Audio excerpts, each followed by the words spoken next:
Italia Nostra di Conegliano punta il dito sui problemi che interessano la morfologia del territorio. Sotto accusa questa volta alcuni lavori di sbancamento che stanno stravolgendo l'originaria morfologia di alcune colline vicine a Collalbrigo.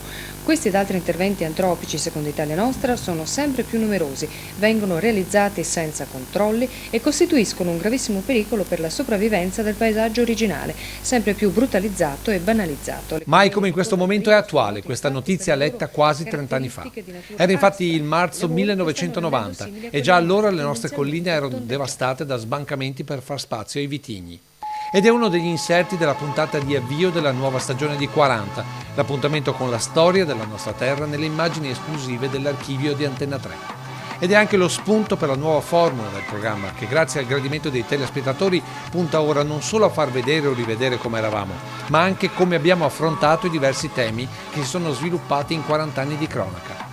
Una puntata speciale perché il riavvio coincide con il racconto di uno dei fondatori di Antenna 3.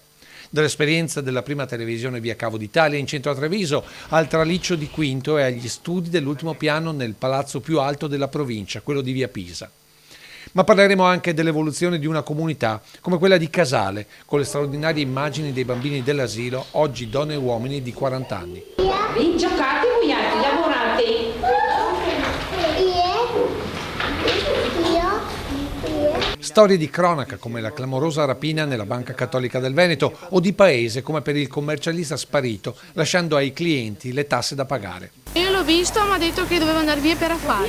Ma quello che sicuramente farà riflettere sarà cos'era il Prosecco negli anni '80, quando in Camera di Commercio si cercava di proporre un Vinitaly di marca o quando a Valdobbiadene nella mostra era dello spumante perché il termine Prosecco non valeva nulla. E guardando i contrasti di oggi, ancora di più vale la pena di rivedere queste immagini, perché il ricordo del nostro passato ci aiuti a fare le scelte giuste per il futuro.